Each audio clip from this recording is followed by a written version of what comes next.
Within just 7 days, the world heard two completely different messages from Washington: threats of war and promises of peace.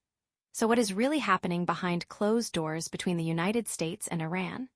This week, the world watched Donald Trump shift from warnings of devastating military consequences to sudden claims that a major agreement with Iran may already be close. On Sunday, Trump warned Tehran that the clock is ticking, signaling that time for diplomacy was running out.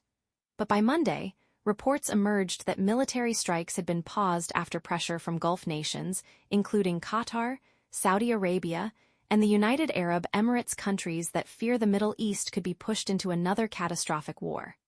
Then came Tuesday. Trump again raised tensions, saying military action remained possible because he would not allow the world to face catastrophic danger.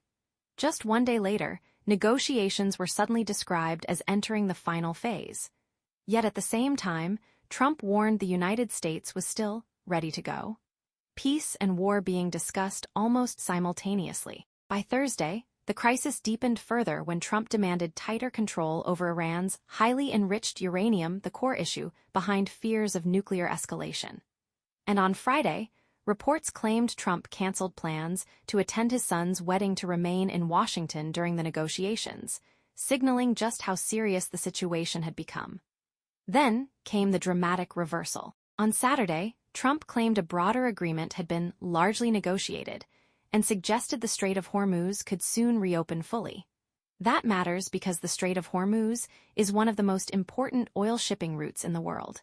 Nearly 1/5 of global oil passes through it. Any conflict there could trigger economic shockwaves across the entire planet. But despite Washington's optimism, Iran has not confirmed many of these reported breakthroughs. And that leaves one dangerous question hanging over the world tonight.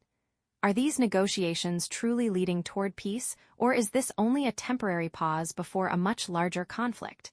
Because if diplomacy fails, the consequences will not stay confined to the Middle East.